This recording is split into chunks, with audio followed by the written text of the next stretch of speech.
सर्वसामान्यांच्या हक्काचा आवाज जागर जनस्थान।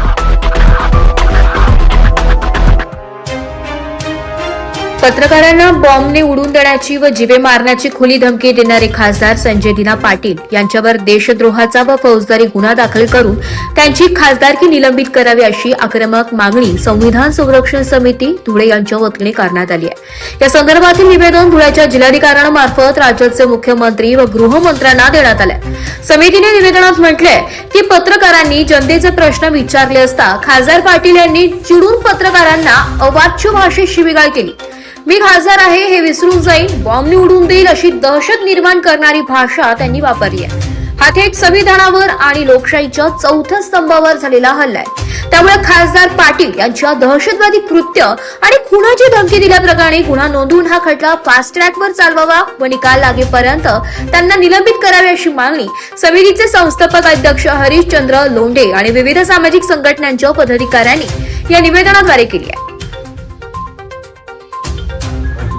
जो लोकशाहीच्या मार्गाने 25 लाख लोकांचं प्रतिनिधित्व करणारा लोकसेवक संजय दिना पाटील यांना पत्रकारांनी लोकशाहीच्या मार्गाने प्रश्न विचारल्यानंतर त्यांना जास्तीत जहाल त्यांच्या म्हणजे चीड येऊन त्यांना विरोध वाटून त्यांनी पत्रकारांना अर्वाच्य भाषेत शिवीगाळ केली।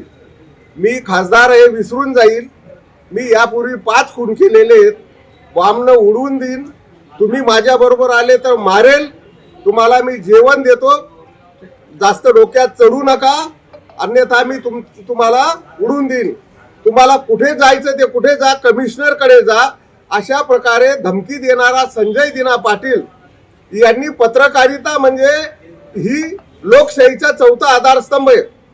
संविधानाचा आत्मा ही लोकशाही आहे व लोकशाहीचे 4 आधारस्तंभ विधिमंडळ, कायदेमंडळ, प्रशासन आणि पत्रकारिता। पत्रकारांना तिन्ही स्तंभांना प्रश्न विचारण्याचे, जाब विचारण्याचा अधिकार असून त्यांचं आद्य कर्तव्य आहे। आणि संजय दिना पाटील यांनी पत्रकारांवरच घाव घातलेला आहे, म्हणजे लोकशाहीवर घाव घातलेला आहे, जेणेकरून लोकशाहीवर घाव म्हणजे संविधानावरच घाला आहे। त्यामुळे अशा मगरूर गुंड बोलणार नाही अशा गुंडगिरी प्रवृत्तीच्या लोकसेवकाला माननीय मुख्यमंत्री यांना निलंबित करण्याचे प्रस्ताव केंद्र शासनाकडे पाठवावे। त्यांच्यावर देशद्रोहाअंतर्गत खुनाची धमकी देणे, तसेच त्यांनी स्वतः स्पष्ट कबूल केलेले आहे की मी 5 खून केलेले आहेत, त्या खुनाची चौकशी करणे, यांच्यावर फौजदारी स्वरूपाचा गुन्हा दाखल करणे व गुन्ह्याचे निकाल लागेपर्यंत यांना संसदेमधून निलंबित करणे, यासाठी आमचं धुळ्यातल्या ज्येष्ठ नागरिकांचं माननीय मुख्यमंत्र्यांना निवेदन आहे।